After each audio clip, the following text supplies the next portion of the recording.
Ambition has always driven me. As a single mother, I always wanted to provide for my children. Real estate offered a good option for me and my family. I am a realtor by passion and profession. Over the years, I gave priority to my business and my children. I had a clear plan of my future, and cancer definitely was not a part of it.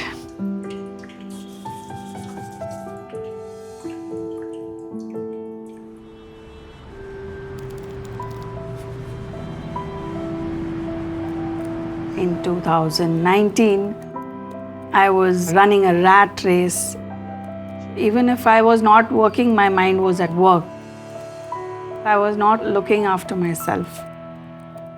It was another normal day where I was rushing and meetings after meetings, and suddenly I felt dizzy and fainted. I thought I was overworked and tired, but my daughter insisted that I should go and see a doctor. And that's when I learned that I had stage 3 breast cancer. I just thought that was the end. 2 decades back, the pillar of cancer care was surgery, more surgery, radiation, chemotherapy and high-dose chemotherapy. But it has evolved over the years.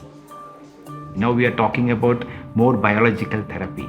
Understanding the molecular mechanism of cancer, they are targeted therapies. So they don't have the carpet bombing effect of chemotherapy.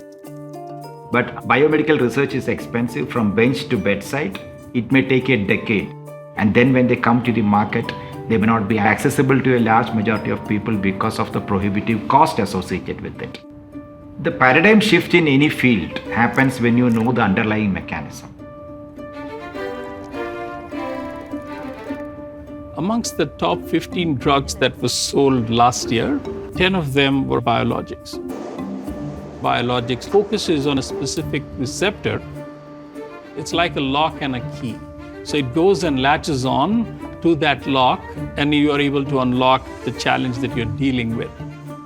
Now, when these biologics lose exclusivity, then you would have biosimilars come in. A biosimilar is not a copy-paste or a rip-off from a biologic. You have your own clone, which is different than the originator. So it required understanding of the science and a lot more involvement in trying to develop it financially. But it's still a lot more affordable to develop it than an originator drug. Biocon is a global innovation-driven organization. We believe that we can make a difference to people's lives through science. We believe that biosimilars have a tremendous opportunity to make a difference. In 1978, when I started Biocon, there was no great understanding of biopharmaceuticals. Those were the very, very early days, and I was very fascinated with biotechnology.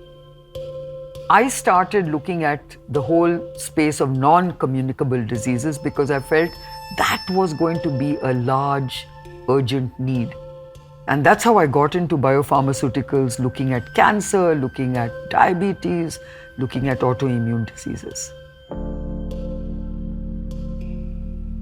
That one report just changed me. Came back home in the evening. I saw my son crying. That was the first time. I've always been fascinated with cancer because I've lost too many near and dear ones to cancer. My late husband was a cancer patient, so I know what a very difficult disease it is to both cope with and treat.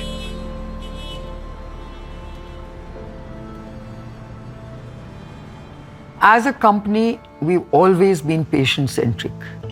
And if you lose sight of patients, then I think you go off track. Cancer is one of the most expensive diseases to treat. And we believe that biosimilars have the power to bridge that gap between access and affordability for patients across the world. And I think that's what we're all focused on. Biocon was the first Indian company to have a biosimilar approved in the US by the US FDA.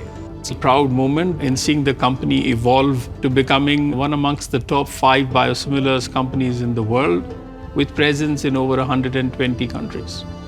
Biocon's mission is to make life-saving medicines accessible to patients everywhere. And central to that mission is our focus on biosimilars. As an oncologist, I feel that a treatment is not a treatment unless it is applicable to a large majority of people.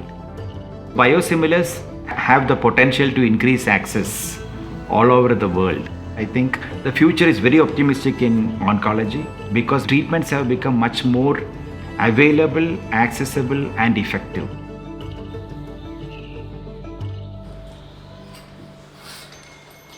It's been 6 years and I'm on remission.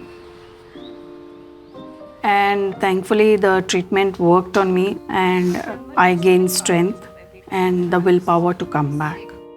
That's all I knew. I used to hate it. I think surviving cancer changes the way you see life. I still love my work and the thrill of closing deals. But I'm far more careful now about taking care of myself.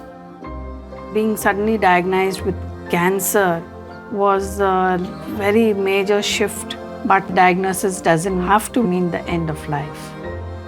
Sometimes it's the beginning of a whole new type of life.